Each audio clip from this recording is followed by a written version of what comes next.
رب اشرح لي صدري ويسر لي أمري واحلل عقدة من لساني يفقه قولي.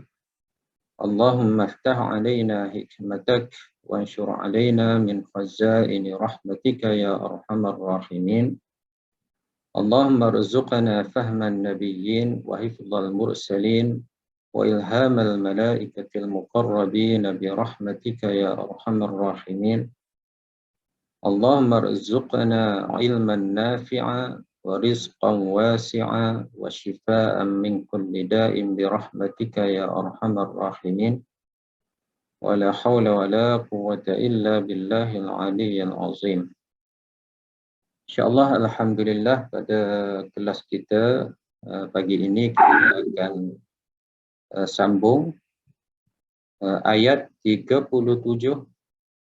Dan insya-Allah jika sempat kita juga akan teruskan dengan ayat 38 surah Al-An'am, iaitu juzuk yang ke-7. Surah Al-An'am juzuk yang ke-7 ayat 37 dan insya-Allah 38. Pertama sebelum kita mula kelas, selamat berpuasa kepada Haji Halim, Puan Siti, Puan Nur Azhar, Puan Nur Hazah. Terima kasih. Ya, dan Encik Zainal, Encik Amir, kemudian Puan Laila, dan semualah pelajar-pelajar kita pada pagi ini. Selamat berpuasa.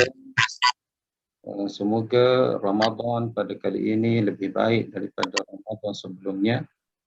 Dan juga kesyukuran kita kepada Allah Subhanahu Wa Taala terus meningkat, di mana Allah Taala telah panjangkan umur kita pada tahun ini, dapat juga kita berpuasa dan dapat juga kita lalui bulan Ramadan yang penuh berkat. Dan juga pada hari ini adalah kelas kita yang pertama, kelas kita yang pertama pada bulan Ramadan. Maknanya kita harapkan kelas kita pada hari ini mendapat rahmat daripada Allah SWT, diberi kekuatan oleh Allah SWT, dilapangkan dada kita dan dapat kita memahami Al-Quran, khususnya ayat yang kita akan pelajari pada pagi ini. Apatah lagi bulan Ramadan ini adalah bulan yang diturunkan Al-Quran.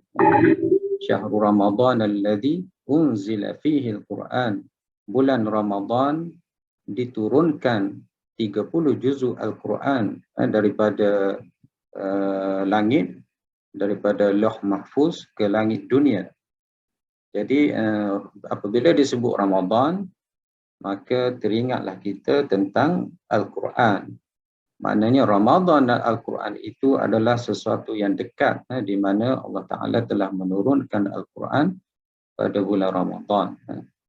Jadi insya-Allah pada hari ini kita akan teruskan kelas kita dengan ayat 37, di mana Allah Ta'ala berfirman, وَقَالُوا لَوْلَا نُزِّلَ عَلَيْهِ آيَةٌ مِّن رَّبِّهِ قُلْ إِنَّ اللَّهَ قَادِرٌ عَلَىٰ أَن يُنَزِّلَ آيَةً ولكن أكثرهم لا يعلمون وما من دابة في الأرض ولا طائر يطير بجناحيه إلا أمثالكم ما فرطنا في الكتاب من شيء ثم إلى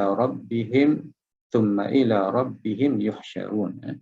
Jadi ini sambungan ayat 36. Sebelum ini kita telah pun pelajari.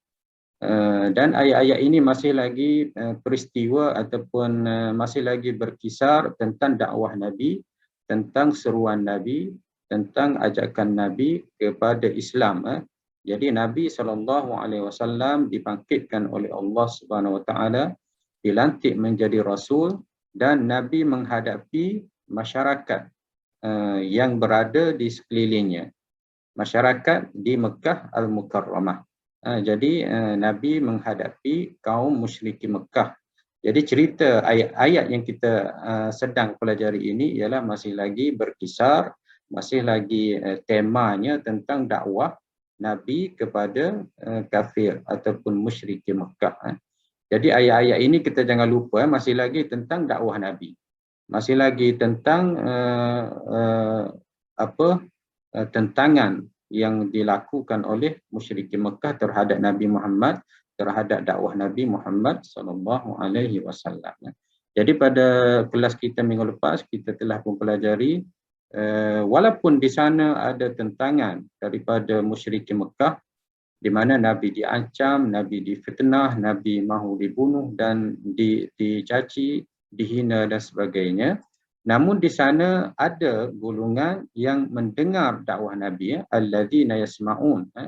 Sesungguhnya mereka yang menerima dakwah Nabi, yang menyahut seruan Nabi ialah mereka yang mendengar. Maknanya ada di kalangan mereka itu mendengar dakwah Nabi SAW dan mereka inilah sebenarnya akan mendapat ataupun akan menerima seruan Nabi Muhammad SAW. Dan ayat 37 Allah Subhanahu Wa Taala berfirman waqalu, dan mereka berkata. Siapa mereka itu? Mereka itu ialah kafir Quraisy. Kafir Quraisy apabila Nabi mengajak mereka menyembah Allah Subhanahu Wa Taala, mereka tidak menerima. Mereka menolak. Kita telah pelajari sebelum ini. Dan bukan kerana mereka itu tidak tahu bahawasanya yang mencipta mereka adalah Allah.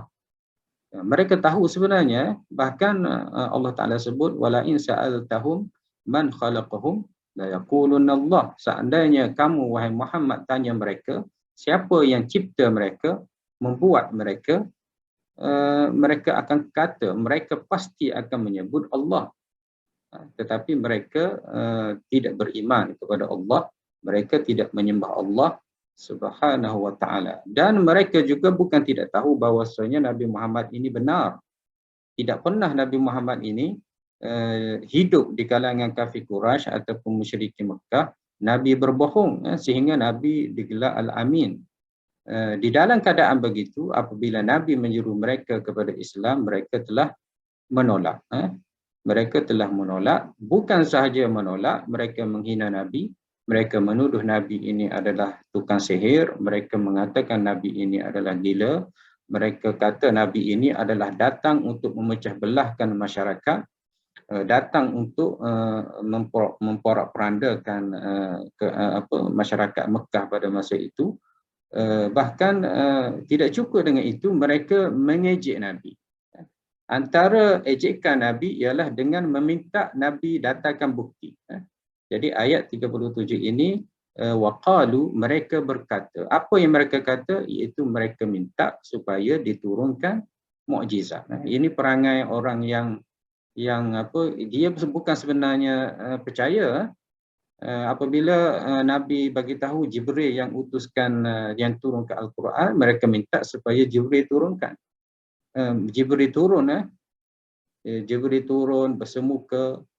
Apabila Nabi cerita tentang azab, mereka minta supaya turunkanlah azab sekarang. Begitu juga mereka minta supaya diturunkan ayat. Ayat itu maknanya mukjizat yang menyatakan kebenaran Nabi Muhammad SAW. Jadi ayat 37 ini kita kena rujuk ataupun ada kaitan dengan ayat sebelum ini. Pertama ayat yang keempat. Surah yang sama Allah Ta'ala sebut وَمَا تَأْتِيهِمْ مِنْ آيَةٍ, dan tidak datang mukjizat kepada mereka min ayatin, daripada mukjizat ataupun tanda-tanda kenabian, rabbihim, daripada Tuhan mereka, illa kanu anha mu'ridin, melainkan mereka itu akan tolak. Mereka akan tentang ataupun tolak ataupun tidak percaya. Maknanya kafir Quraisy ini, mereka yang kafir ini, walaupun didatangkan banyak mukjizat, tanda kenabian Nabi Muhammad SAW, mereka tetap dengan kekafiran, mereka tetap menolak. Cuma mereka minta itu atas asas untuk mengejek Nabi. ataupun atas asas untuk menyusahkan Nabi. Sebabnya Nabi SAW mukjizat diturunkan atasnya mengikut mengikut takdir ataupun ketentuan Allah SWT. Nabi tak boleh nak tunjuk mukjizat. Mukjizat yang diberi kepada Nabi adalah atas kurniaan, atas pemberian Allah Subhanahu Wa Taala. Jadi apabila mereka minta, sebenarnya mereka nak ejek Nabi, mereka nak menyusahkan Nabi, dan bukan atas asas mereka mahu percaya kepada Nabi SAW. Jadi pada awal ayat Allah Taala sudah pun bagi tahu, seandainya diberi mukjizat kepada mereka, dari banyak-banyak mukjizat, mereka sebenarnya tidak percaya kepada Nabi SAW. Dan ayat 37 itu juga ada kaitan dengan ayat 8. Ayat 8, ayat 7 ini. Di mana Allah Ta'ala sebut, walau nazzalna, dan sekiranya kami turunkan alaika kitaban, ke atas engkau wahai Muhammad, kitaban, sebuah kitab, fi qirtasin, di mana kitab itu ada helaian. Maknanya sebuah kitab seperti yang ada pada kita sekarang ini. Maknanya kalaulah daripada langit itu diturunkan sebuah kitab seperti mushaf yang ada pada kita sekarang ini, yang ada kertas-kertas boleh dibelek-belek, ditulis, dicetak dan sebagainya. Fala masuhu, dan mereka itu dapat menyentuh Quran itu. Maknanya Quran yang Allah Ta'ala turun itu dalam bentuk satu buku di mana ada helaian kertas, dan mereka pun boleh sentuh buku-buku itu biaidihim, dengan tangan-tangan mereka. Laqala alladhina kafaru, pasti orang yang kafir itu mereka kata apa? Mereka kata hadza illa sihrun mubin. Mereka kata ini adalah satu sihir yang jelas. Maknanya malaikat turunkan Quran kepada Nabi, mereka tolak. Dan seandainya diturunkan Quran sebiji, mereka pasti akan tolak juga. Walaupun benda itu seolah-olah satu mukjizat, satu benda yang pelik pada zaman itu, mereka juga akan tolak. Maknanya sebenarnya mereka kafir Quraisy ini, musyrikin Mekah ini, mereka bukannya mahu beriman, tetapi sebenarnya mereka mahu menyusahkan Nabi, mengejek Nabi. Bahkan kalau diturunkan mukjizat sekalipun, mereka akan tolak, bahkan mereka akan tuduh sihrun mubin. Jadi kita dah lihat mukaddimah surah Al-An'am ini, Allah Ta'ala sudah memberi satu gambaran bahawasanya kafir Quraisy ini mereka akan tolak Nabi.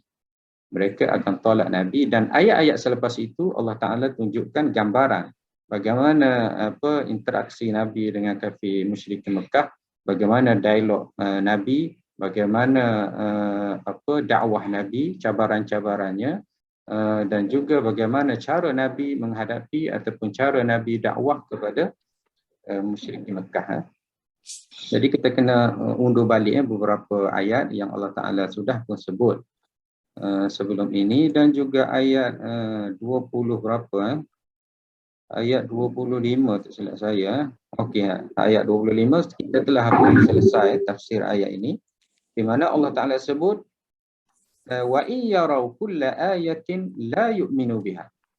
Dan sekiranya kafir musyrikin Mekah itu melihat semua mukjizat Nabi ataupun tanda-tanda kenabian ataupun tanda-tanda ketuhanan, la yu'minu biha, mereka tidak akan beriman dengannya. Sehinggalah mereka datang kepada engkau wahai Muhammad, dan mereka kata apa? Sesungguhnya apa yang Nabi sebut ini semuanya adalah cerita-cerita karut-marut, cerita-cerita yang tidak ada asas. Orang-orang yang dahulu kala, legenda-legenda dahulu kala, cerita-cerita dongeng dahulu kala, dalam ayat 25. Jadi pendirian musyrik Mekah dalam menerima dakwah Nabi SAW, mereka menolak. Dan yang kedua, walaupun didatangkan kepada mereka mukjizat-mukjizat, mereka juga menolak. Bahkan sebenarnya mukjizat yang paling besar yang ada di depan mereka kafir Quraisy ini ialah Al-Quran.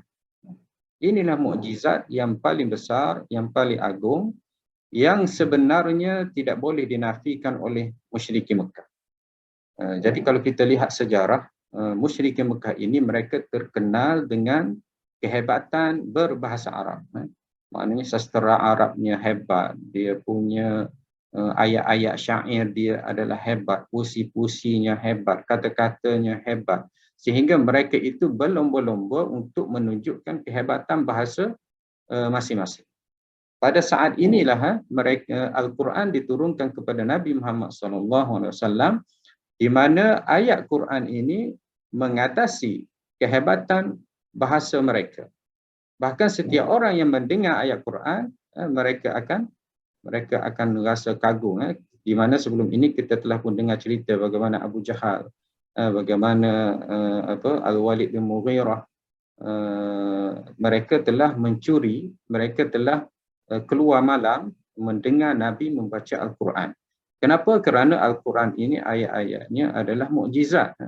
Al-Quran ini adalah mukjizat yang agung diturunkan kepada Nabi Muhammad SAW, di mana Al-Quran ini kalaulah Arab musyrikin Mekah baca, sudah cukup untuk memberi bukti kepada mereka bahawasanya Nabi adalah utusan Allah Subhanahu Wa Taala. Tetapi mereka tolak. Mereka tetap tidak menerima. Maknanya kalaulah mereka minta mukjizat, sebenarnya mukjizat ada depan mereka. Mukjizat ada di depan mereka yang mereka dengar, iaitu Al-Quranul Karim. Bahkan Al-Quran ini apabila turun kepada mereka, kafir Quraisy ini ada yang mahu dengar Quran itu, dan ada yang Allah Ta'ala gambarkan apabila turun saja Al-Quran, mereka rasa bahaya pada mereka. Allah Ta'ala sebut, wa idza tutla alaihim ayatuna bayyinatin ta'rifu fi wujuhil ladzina kafaru munkar. Apabila dibaca ke atas mereka, kafir Quraisy, ayat-ayat yang menerangkan keterangan-keterangan, kamu akan dapati pada wajah-wajah mereka itu rasa tidak sedap, rasa orang panggil munkar, rasa terjejas.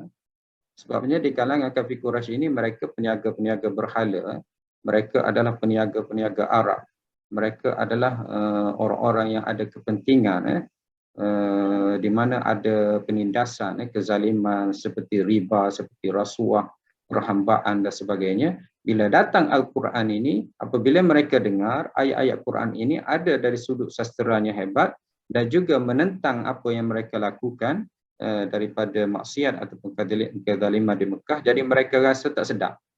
Maknanya Muhammad ini sudah baca ayat Quran. Ayat-ayat yang dia baca ini sebenarnya ditujukan kepada mereka. Jadi berubah muka mereka. Dan mereka seolah-olah mahu serang. Allah Ta'ala sebut, yakaduna yastuna billadzina yasluna alaihim ayatuna. Seolah-olah mereka itu mahu menerkam supaya jangan baca lagi ayat Quran ini. Maknanya mereka tahu sebenarnya ayat Quran ini datang daripada Allah Subhanahu Wa Ta'ala, tetapi mereka tidak percaya, tidak beriman. Bahkan Al-Quran itu adalah mukjizat yang diturunkan kepada Nabi Muhammad SAW. Begitu juga Yahudi, Kristian, bila mereka mendengar Quran, mengalir air mata mereka. Allah Ta'ala gambar dalam beberapa ayat, bila mereka mendengar ayat Quran, mengalir air mata mereka, menunjukkan apa yang dibaca oleh Nabi sama sebagaimana ajaran yang ada di dalam kitab-kitab mereka. Jadi bila Al-Quran itu sendiri sebenarnya mukjizat. Kalaulah kafir Quraisy itu mahu beriman kepada Nabi, sudah cukup. Bahkan Allah Ta'ala mencabar mereka. Allah Ta'ala sebut dalam surah Baqarah, wa in kuntum fi raibin, seandainya kamu ragu-ragu, wa in kuntum fi raibin mimma nazzalna ala abdina, seandainya kamu ragu-ragu atas apa yang kami telah turunkan ke atas hamba kami, iaitu Nabi Muhammad SAW, fa'tu bi suratin min mithlih, kamu bawalah satu surah yang seumpamanya. Maknanya kalaulah rasa ragu-ragu, ayat Quran yang dibaca oleh Nabi Muhammad ini daripada Allah, dan Nabi itu bukannya Rasulullah, maka kamu buatlah satu ayat yang menyamai apa yang dibaca, apa yang disebut oleh Nabi Muhammad SAW. Dan Allah Taala sebut apa dalam ayat apa tu, kullu in istama'atil ins wal jin, seandainya berkumpul manusia dan jin untuk datangkan seumpama Al-Quran ini, la ya'tuna bimithlihi walau kana ba'dhum li ba'dhin dhahira. Seandainya mereka itu berkumpul tolong menolong di antara mereka pun, mereka tidak dapat untuk membawa Al-Quran seumpama yang Nabi baca. Jadi sebenarnya Al-Quran itu adalah mukjizat yang besar yang diturunkan kepada Nabi, tetapi ditolak oleh kafir Quraisy. Dan mereka pun tahu di Mekah itu sudah turun satu, kalau kita tengok contoh surah Ar-Rum, sudah pun turun di Mekah Al-Mukarramah, di mana surah itu menceritakan Rum akan menang. Allah Taala sebut alif lam mim ghulibatir rum fi adnal ard wa hum fi ba'di ghalabihim sayaghlibun. Semasa Nabi berdakwah menyeru kafir Quraisy, musyrik Mekah kepada Islam, pada masa itu ada pertembungan atau peperangan di antara dua empayar yang besar, Rum dengan Parsi. Dan semasa Nabi berada di Mekah dan menyeru kepada Islam, di mana Parsi telah mengalahkan Rum. Parsi telah mengalahkan Rum, dan Rum ini adalah beragama Kristian.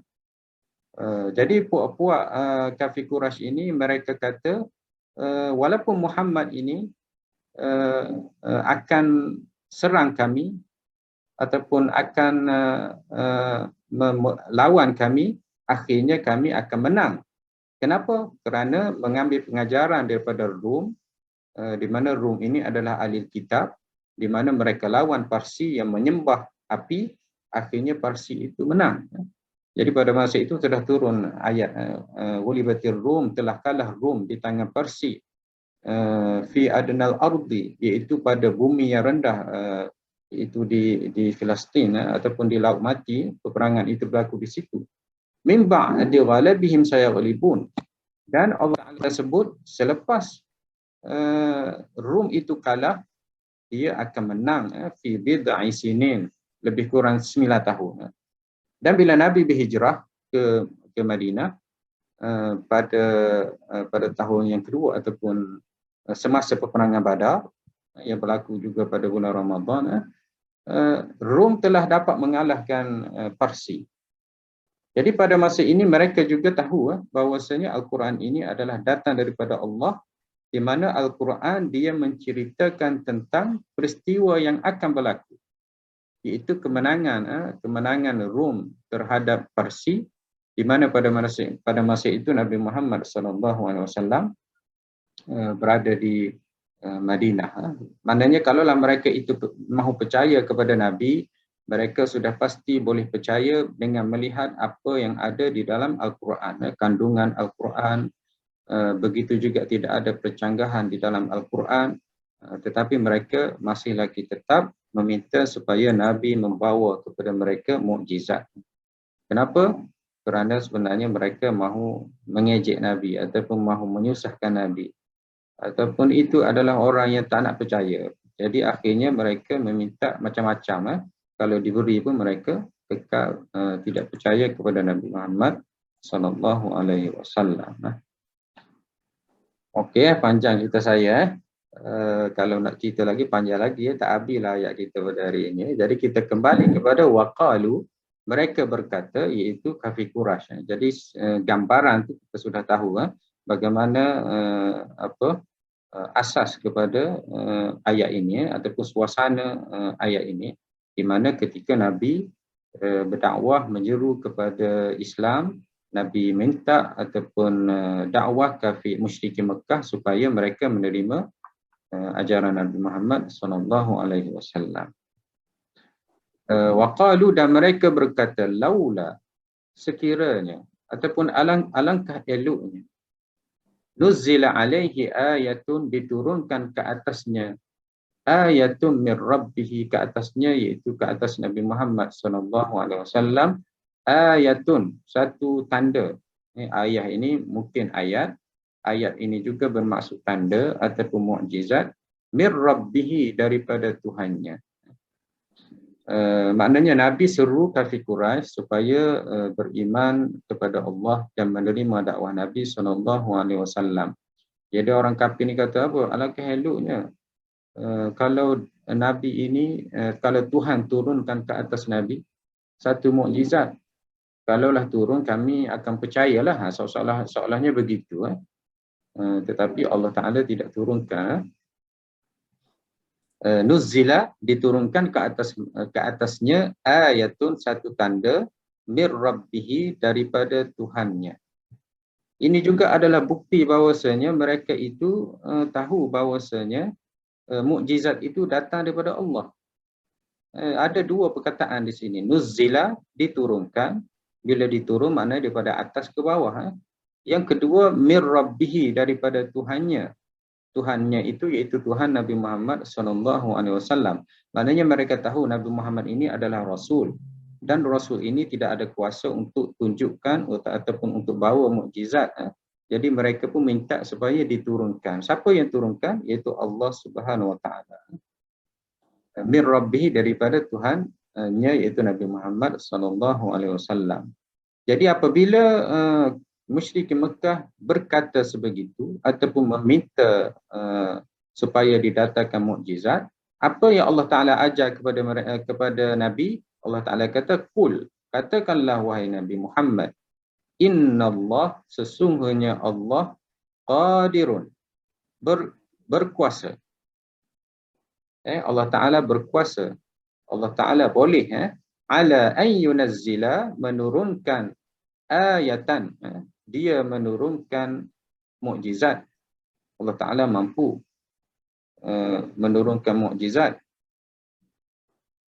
Tapi Allah Ta'ala tak turunkanlah. Maknanya Allah Ta'ala boleh saja nak beri mukjizat kepada Nabi, tetapi Allah Ta'ala tak beri kepada Nabi atas asas sebagaimana yang kita lihat ayat 4, 5 tadi. Atas asas mereka ini walaupun ditunjukkan mukjizat, mereka masih lagi tidak menerima. Walakinna aktsaruhum la ya'lamun, tetapi kebanyakan mereka tidak tahu. Jadi ayat 37 itu sedikit sebanyak tafsirannya. Sekarang ini kita lihat bagaimana dari sudut i'rab. Wa qalu, waw itu adalah istinaf. Waw istinafiyah, maknanya ayat baru, tidak ada kaitan sebelumnya dari sudut i'rab, bukan waw ataf. Qalu, qalu maknanya madin, fi'il madin, madmum. Madmum maknanya lam itu baris hadapan. Qalu, wal wawu, waw pada qalu itu adalah fa'ilun. Madin, apa maksud? Fi'il madin. Madmum maknanya mabniyun ala dhammah. Jadi lam itu barisnya di hadapan. Kita tak baca qalau, kita tak baca qali, kita baca qalu. Kenapa kita baca qalu? Kerana dia adalah madhim madmum, barisnya adalah baris hadapan. Wal wawu, waw pada qalu ini huruf waw, di antara lam dengan alif tu ada huruf waw, ia adalah fa'ilun, pelaku. Pelaku. Jadi kalau kita sebut qalu, telah berkata, siapa yang telah berkata? Yang telah berkata ini adalah waw ni, bermaksud hum. Jadi kena lihat balik fi'il madhi. Kalau huwa qala, kalau huma qala, kalau hum qalu. Jadi qalu ini sebenarnya ada di dalamnya adalah ganti nama hum, iaitu mereka. Jadi mereka itu siapa? Mereka itu siapa? Kita kena lihat di dalam ayat sebelumnya. Haji Halim, suara tidak clear Haji Halim. Suara Haji Halim tu terputus-putus. Mungkin kena baiki ataupun set sikit. Jadi madin madmum wal wawu fa'ilun. Waw pada qalu itu adalah fa'ilun. Maknanya pelaku. Siapa pelakunya? Pelakunya ialah waw. Waw itu menunjukkan ganti nama di dalamnya adalah hum, mereka. Mereka itu siapa? Mereka itu kita lihat dalam ayat sebelumnya, iaitu musyrikin Mekah. Kemudian laula litahdid. Ini satu istilah ilmu nahwu. Apa maksud tahdid? Litahdid. Kejap saya type. Laula litahdid.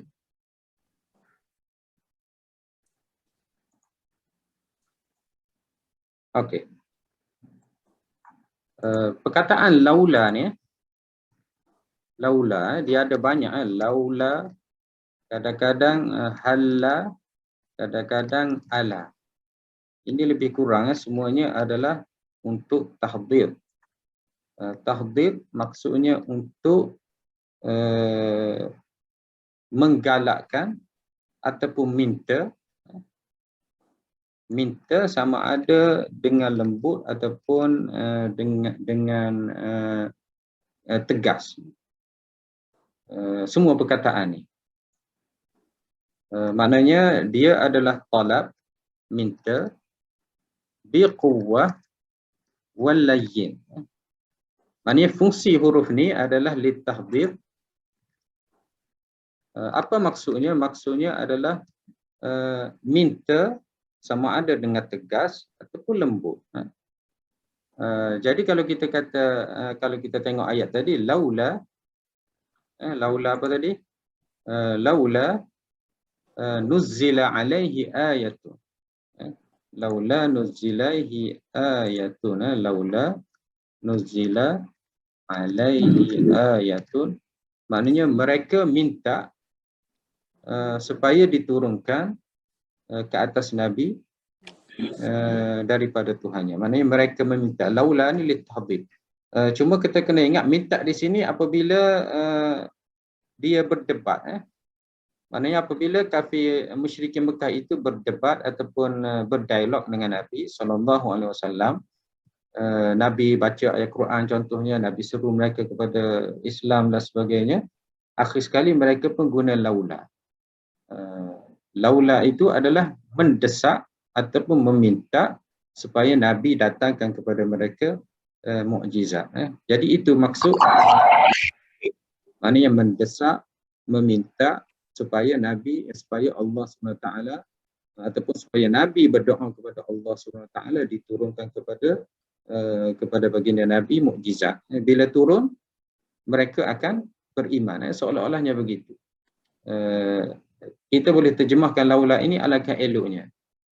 Maknanya, wahai Muhammad, alangkah eloknya kamu berdoa kepada Allah, kemudian Allah bagi turunkan kepada engkau mukjizat, maka kami akan terimalah apa yang engkau suruh itu. Itu seolah-olah situasi ayat ini. Jadi laula ditahdid, laula ini adalah minta, di sini minta dengan kuat, minta dengan kuat, minta desak Nabi SAW. Nuzila madin mabniyun lil majhul. Nuzila madin mabniyun lil majhul. Maknanya dia adalah fi'il madin dan binaan fi'il ini adalah majhul. Kalau ikutnya adalah nazzala, tapi dibaca dengan nuzila. Kalau nazzala dia telah menurunkan, nuzila diturunkan. Alangkah eloknya diturunkan. Jadi di situ tidak disebut siapa yang turunkan. Diguna dengan majhul. Ustaz, kalau lau saja makna kalau ya.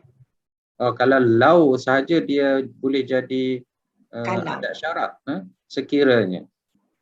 Sekiranya. Ustaz boleh dengar tak Ustaz? Okey Haji Alim.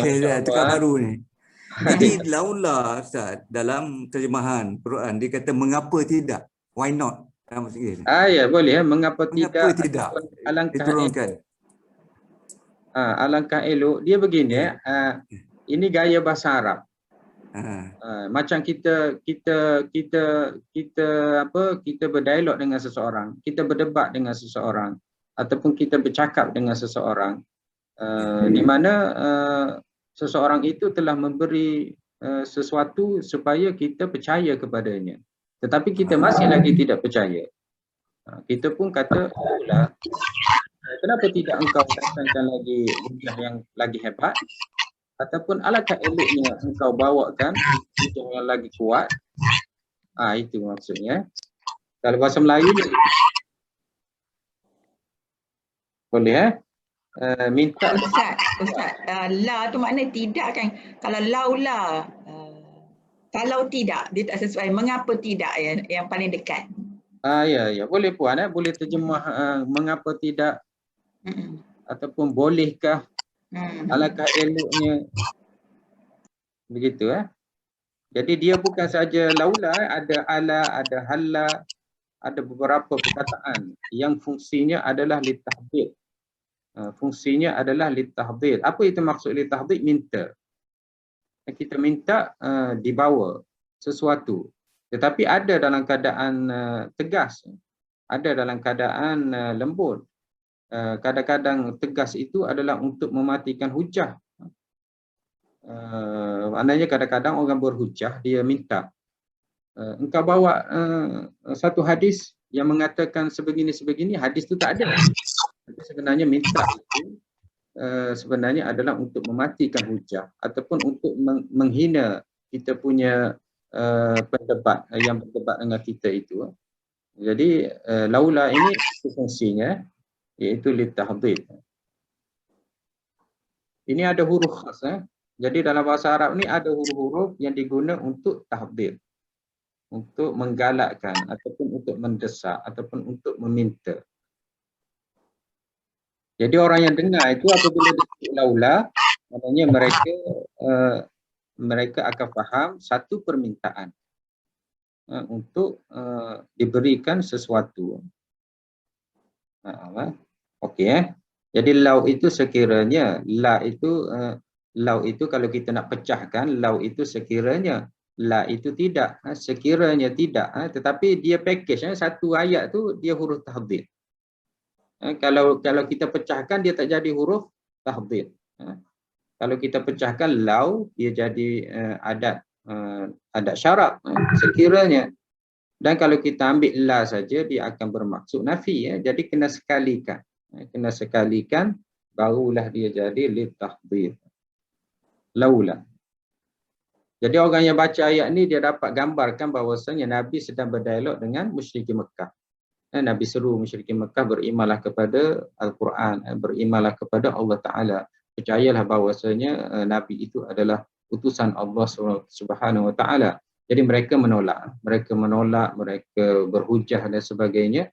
Akhir sekali mereka kata, laula, kalaulah engkau ini benar, alangkah eloknya engkau bawa mukjizat pada kami, kami akan berimanlah kepada kamu. Maknanya masih lagi dia punya situasinya, Nabi berinteraksi ataupun Nabi berhadapan dengan kafir Quraisy.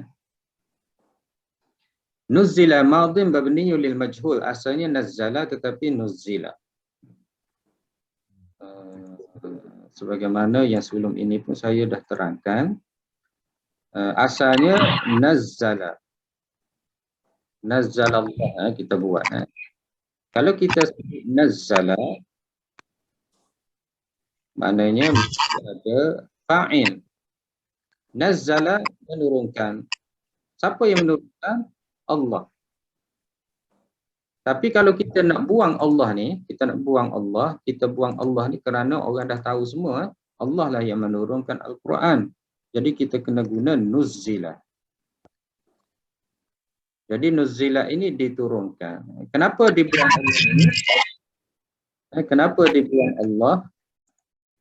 Dibuang Allah ini sama ada seseorang itu dia sudah pun tahu mana yang menurunkan Al-Quran Allah SWT. Jadi tak perlu lagi sebut.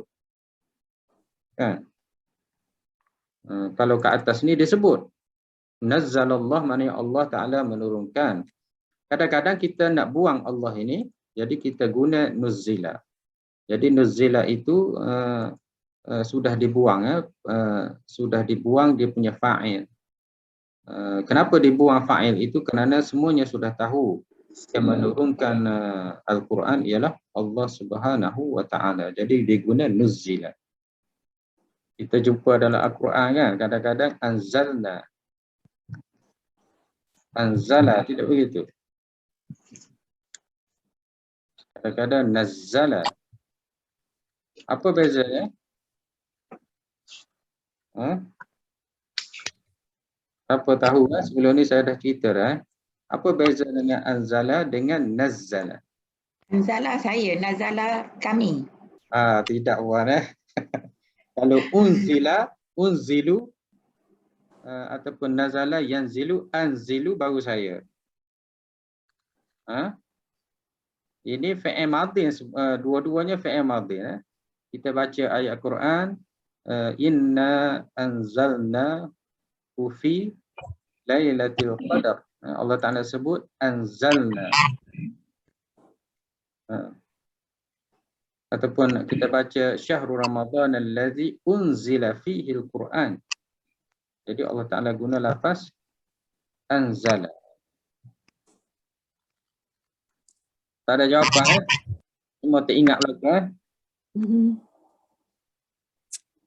Siapa tahu Siapa tahu boleh balik awal awal.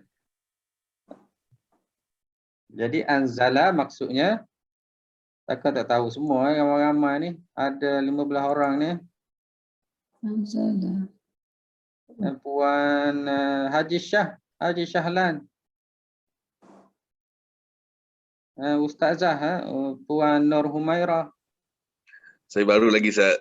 Baru lagi Ini pun ada peluang. Okay, boleh cuba. Tak kisah, salah tak jadi masalah. Okey, jadi apabila Allah Ta'ala sebut, kita try bagi jawapan. Contohnya, inna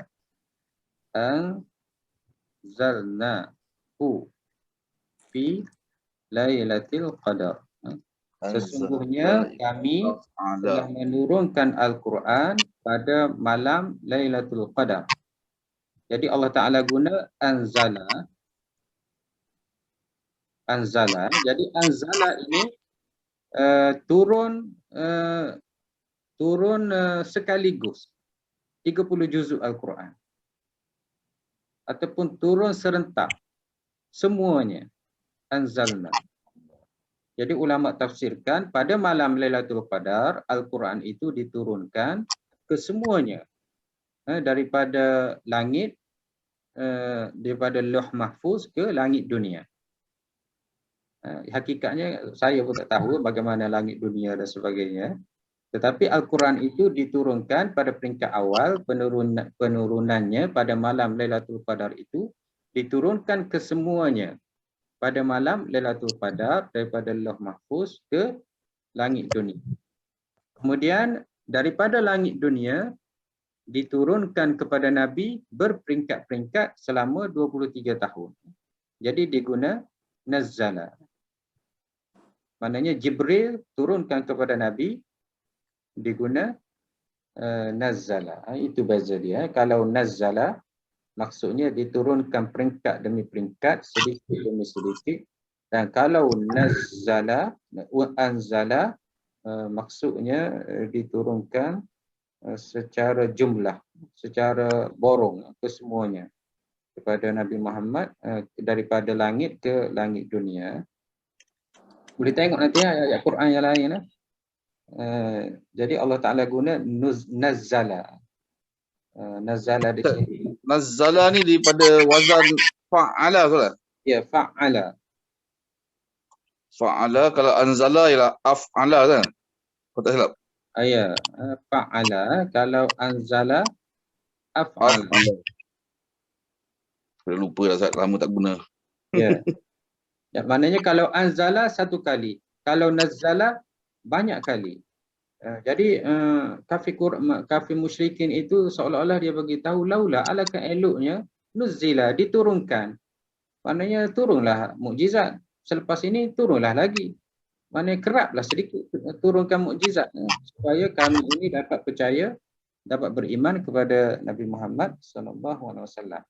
Maknanya dari sudut makna nazala ini kerap. ataupun berperingkat-peringkat ataupun banyak kali, bukan satu kali. Kalau anzala satu kali secara borong ataupun secara semuanya, Al-Quran itu diturunkan daripada Lauh Mahfuz ke langit dunia.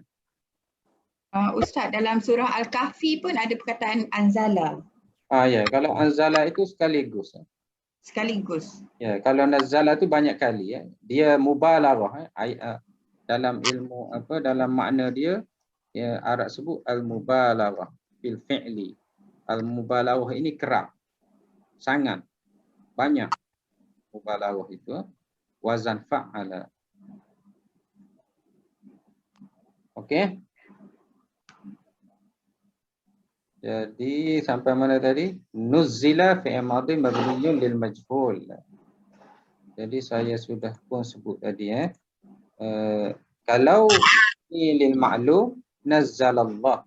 Apabila dibuang Allah, nuzzila. Jadi nuzzila itu kita panggil mabni lil majhul. Majhul tu kita pun orang Melayu pun biasa sebut kan, majhul. Apa maksud majhul? Majhul tu tak tahu. Dalam bahasa Arab dia ada benda tu. Kalau saya kata Muhammad berjalan, siapa yang berjalan? Muhammad. Ataupun saya bagi tahu Muhammad pukul Zaid, siapa yang pukul? Muhammad.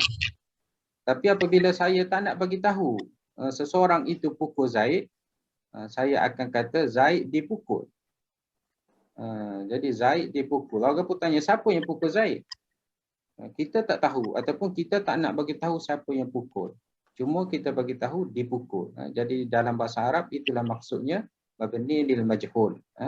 Dan barisnya kena tukar daripada nazzala ditukar kepada nuzzila. Okey.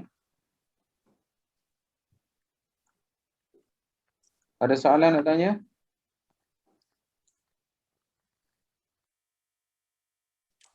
Ada. Nuzzila madhi mabniyyun lil majhul alaihi muta'alliqun bi nuzzila. Alaihi ini ala itu huruf jar, hi itu adalah dhamir ke atasnya, ke atas Nabi Muhammad SAW, ia merujuk kepada fi'il nuzzila. Mana ke atasnya itu, apa ke atasnya? Iaitu diturunkan ke atasnya. Ayah na'i fa'il marfu'. Ayah ini adalah na'i fa'il. Oleh kerana dia mabni lil majhul, maka ayah itu adalah na'i fa'il. Kalau asalnya begini, nazzalallahu ayatan. Itulah ayat asalnya. Tetapi apabila dibuang Allah menjadi ayatun.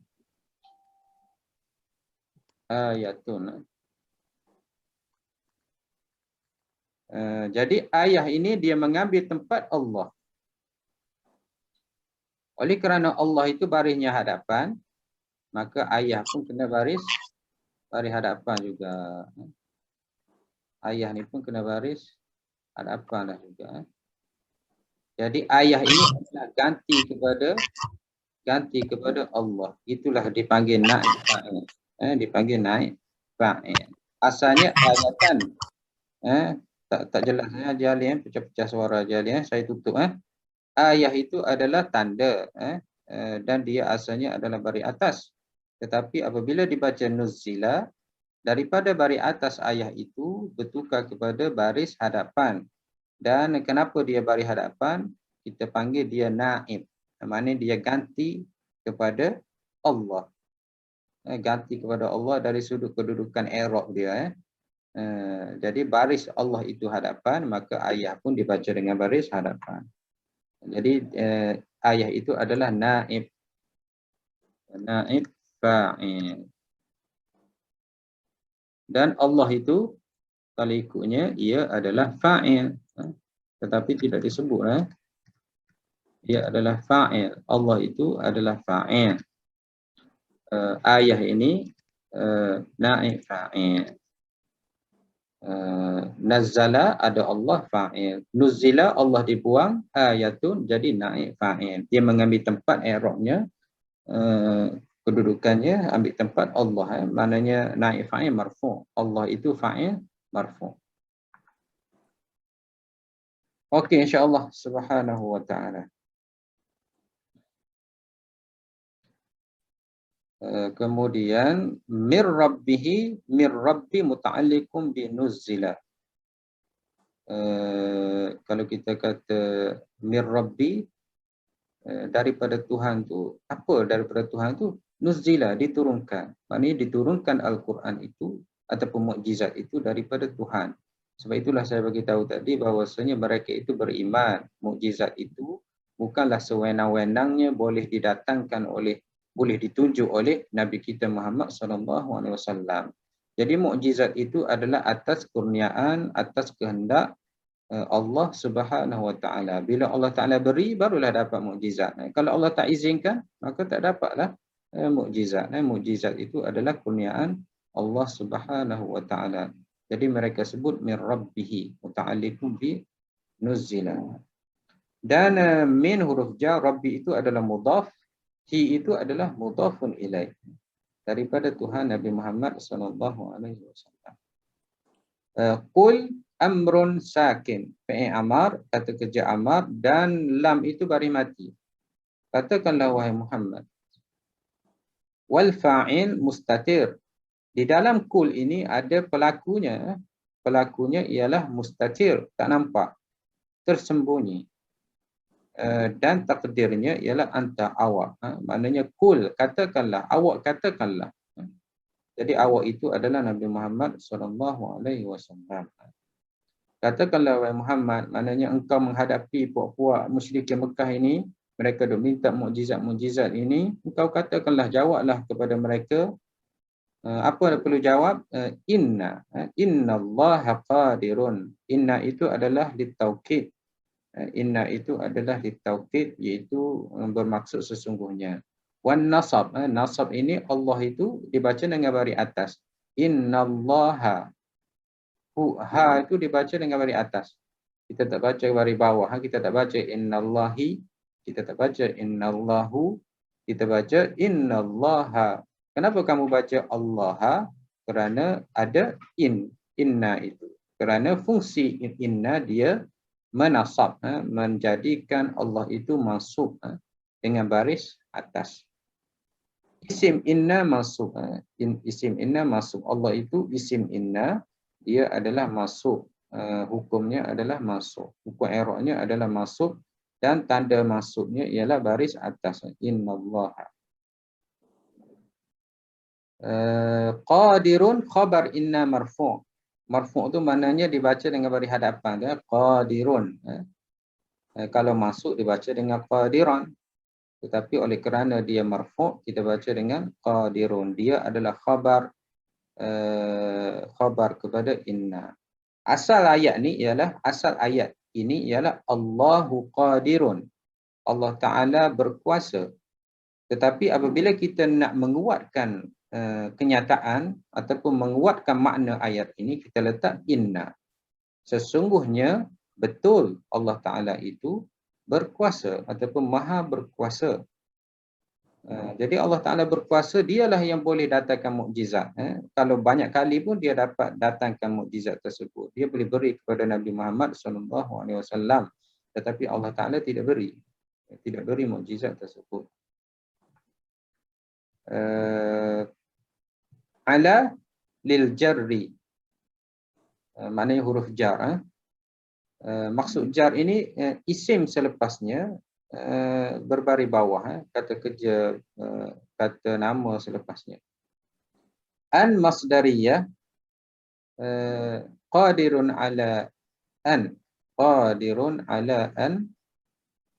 Allah Ta'ala berkuasa. Berkuasa apa tadi? Qadirun ala an yunazzila ayah. Allah Ta'ala berkuasa menurunkan mukjizat. Ala ayah. Jadi disebut apa? An masdariyah nasibah. Ini pun banyak kali dah saya huraikan. Tak apa kita ulang-ulang, insya-Allah bila banyak ulang tu dia melekat kuat sikit. Ala an yunazzila alaihi ayah, ala an yunazzila ayah. Okey, nampak saya share skrin alaihi yunazzila.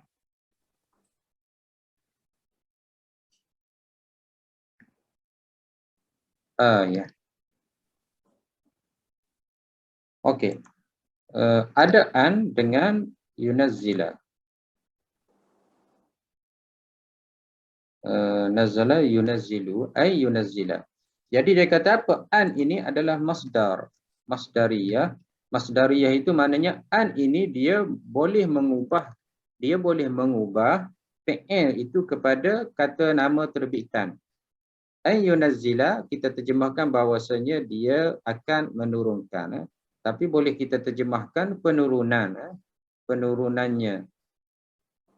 Boleh ditakwil kepada masdar tanzil. Jadi ayat ni kita boleh terjemahkan atau boleh takwil dia, boleh tukar kepada ala tanzilihi. Kita boleh takwilkan begitu. Itu maksudnya masdar. Masdariyah. Maksudnya an dengan yunazzila itu boleh ditukar kepada masdar tanzil. Itulah maksudnya an masdariyah. Dan dia nasibah. Nasibah, lam itu dibaca dengan baris atas. Kita tak baca yunazzilu, tidak. Yunazzili lagi lah, tak boleh kan. Yunazzil, mati pun tidak. Kita baca dengan ay yunazzila. Kenapa dibaca ay yunazzila? Kerana an ini antara fungsinya ialah nasibah. Dia menjadikan fi'il mudhari' itu masuk dengan baris atas ni. Dan masdariyah, an campur dengan yunazzila boleh ditukar kepada masdar, iaitu tanzil. Tanzil. InsyaAllah jelas. InsyaAllah. Jadi an masdariyah nasibah saya sudah huraikan tadi. Yunazzila mudhari' mansub. Fi'il mudhari' hukumnya mansub iaitu dengan baris atas. Kenapa mansub? Kerana ada an tadilah. Kerana an ini fungsinya nasibah. Jadi dengan sendirinya yunazzila kita baca dengan baris atas huruf akhir lam tu kerana dia adalah mudhari' mansub. Wal fa'il huwa. Dan siapa pelakunya? Pelakunya ialah huwa, ada dalam yunazzil. Yunazzil ni ada fa'il dia iaitu dia. Dia adalah Allah Subhanahu wa taala. Yunazzil dia iaitu Allah Taala menurunkan. Ayah maf'ulun bih. Allah Taala turunkan apa? Iaitu ayah, mukjizat. Maknanya sesungguhnya Allah Taala berkuasa menurunkan mukjizat, tetapi Allah Taala tidak turunkan. Okey, disebut di sini wal masdar muawwal ay yunazzila iaitu tanzil fi mahalli jar bi ala muta'alliqun bi qadir. Masdar muawwal iaitu tanzil ini saya letak baris bawah kan. Itulah maksudnya fi mahalli jar. Oleh kerana ada ala sebelumnya, jadi masdar ini adalah fi mahalli jar, dibaca dengan tanzilihi. Tanzilihi. Kenapa? Kerana ada huruf jar. Itu maksudnya fi mahalli jar.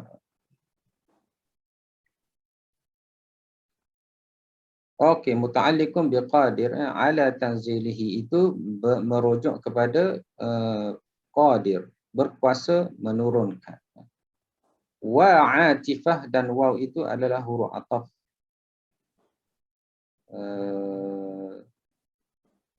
Huruf ataf.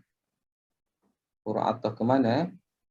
Wa qalu laula nuzila alaihi ayatun min rabbih qul innallaha qadirun ala an yunazzila wa. Wa adalah huruf ataf. Lakin tetapi dia tidak menurunkannya, dan kebanyakan mereka itu tidak mengetahui. Jadi waw itu adalah huruf ataf. Kemudian lakin itu lil istidrak. Lil istidrak ini apa maksudnya? Lil istidrak kita terjemahkan tetapi. Cuma dia juga adalah salah satu uslub dalam bahasa Arab. Istidrak maksudnya kenyataan ataupun ayat selepasnya itu bertentangan dengan sebelumnya. Maknanya begini kalau kita dalam bahasa Melayu kita kata apa? Kita kata Muhammad ini kaya tetapi kedekut. Jadi kedekut itu bertentangan dengan sifat orang yang kaya itu banyak duit. Ataupun kita kata Kalau kita kata harf nasakh, harf nasakh. dia Boleh? huruf nasab. Huruf nasab lah. Bukan nasakh, nun sin kha. Ya, huruf nasab itu fungsi dia. Dia membatalkan, dia seperti inna. Dia huruf nasakh dan dia juga adalah dari sudut maknanya istidrak. Dia membataskan ke? Ya, dia membatalkan fungsi apa i'rab ayat sebelumnya. Okey, saya tarik ke sini ya. Lakinna dia adalah huruf nasakh dan istidrak. Istidrak ni dari sudut maknanya. Nasakh itu dari sudut i'rab dia, dari sudut fungsi i'rabnya. Contohnya saya sebut Muhammadun mujtahidun. Muhammadun mujtahidun. Semuanya bari hadapan kan? Tapi kalau saya letak lakinna, dia menasahkan, dia membatalkan baris Muhammad itu akan menjadi Muhammadan. Lakinna Muhammadan mujtahidun. Ini dari sudut nasakh. Dari sudut makna nasakh. Kemudian dari sudut makna dia adalah istidrak. Sebab kita akan kata tetapi Muhammad rajin. Contoh saya buat ayat Muhammadun rasibun. Lakinnahu, sepatutnya lakinnahu tak apa, kita just kekalkan Muhammad. Lakinna Muhammadan mujtahidun. Kalau ikutnya saya letak dhamir kat situ. Dhamir kat situ. Tapi tak apa, kita kekalkan Muhammadan ni supaya nampak. Asalnya tadi apa tadi? Asalnya tadi ialah Muhammadun mujtahidun. Itu asalnya. Tapi apabila ada kinna, dia akan jadi lakinna Muhammadan mujtahidun. Dia akan jadi gitu Jadi lakinna ini ialah dia min nawasikh, dari dia menasahkan, dia membatalkan baris ni. Baris Muhammadun ni jadi Muhammadan, itu nasakh.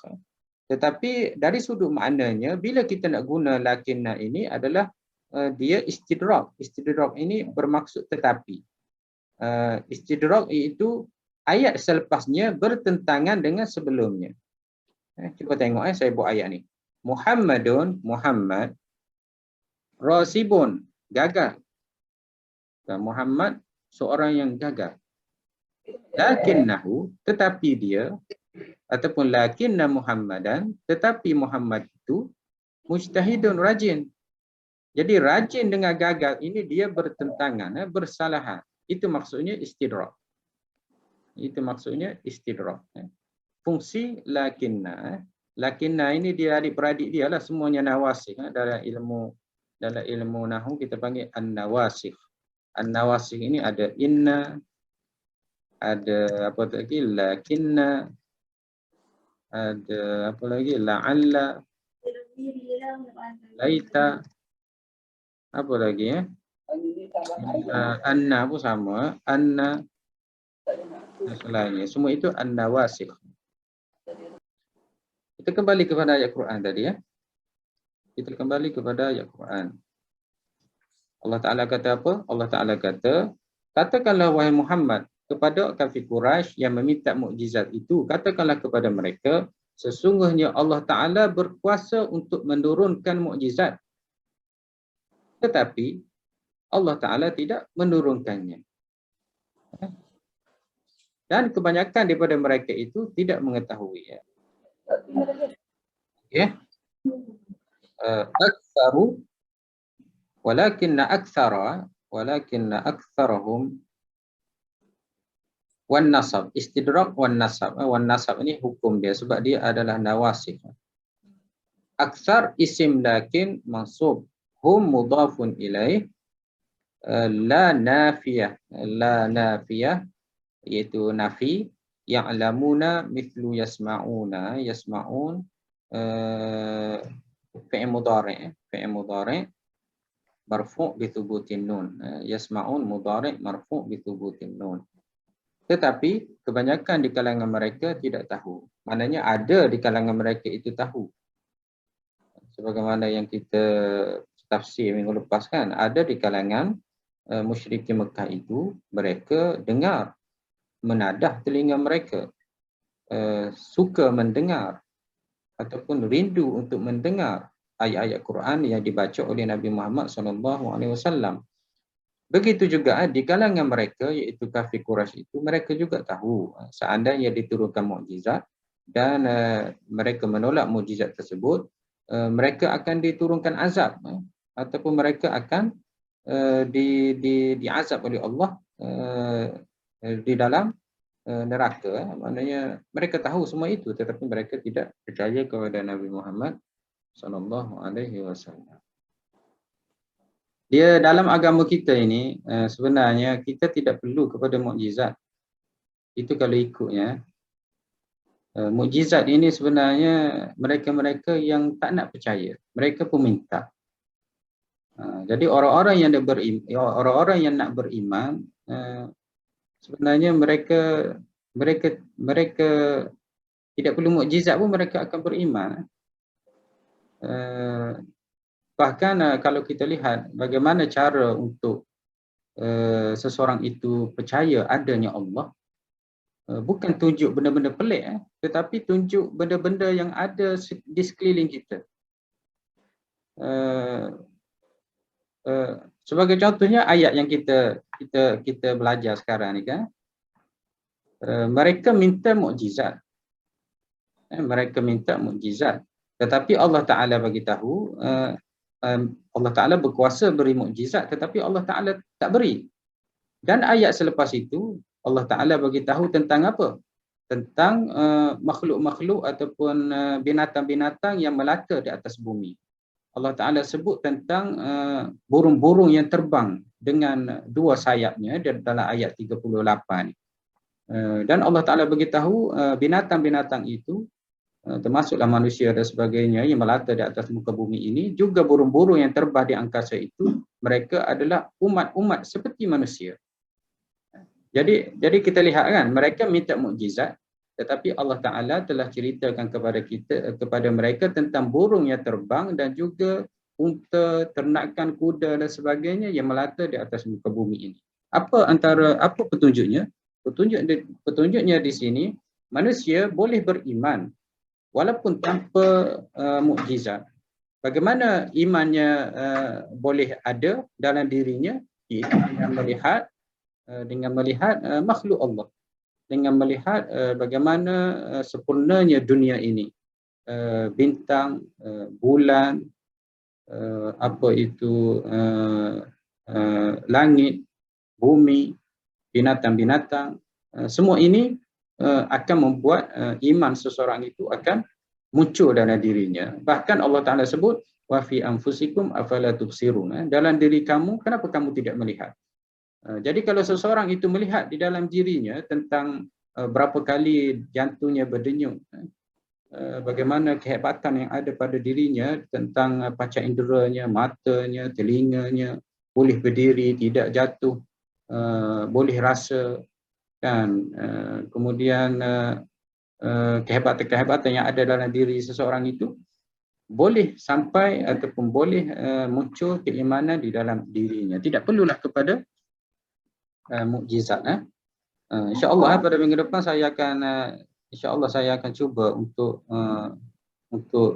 kita cuba bentangkan bagaimana keimanan itu boleh muncul dalam diri seseorang apabila melihat kepada ciptaan Allah Subhanahu Wa Taala berdasarkan kepada ayat-ayat Al-Quranul Karim.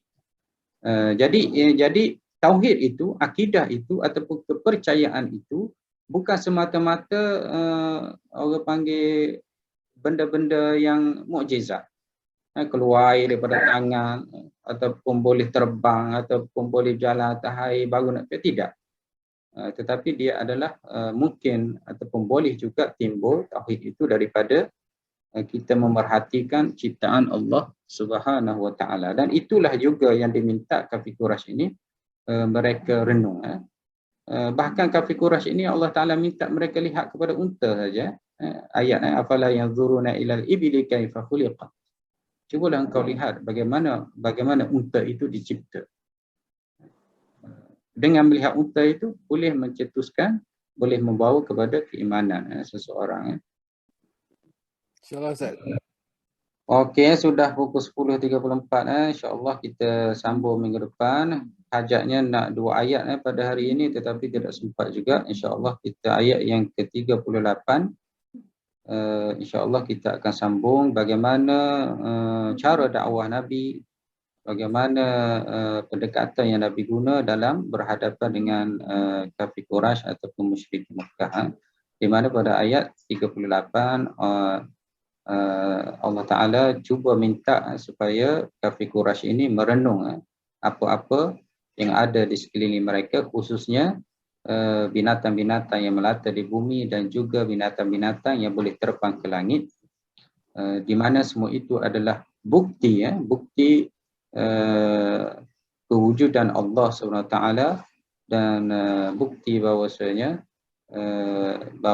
Allah SWT berkuasa dan mereka perlu beriman kepada Allah Subhanahu Wa Taala. Okey, terima kasih semua. Terima kasih.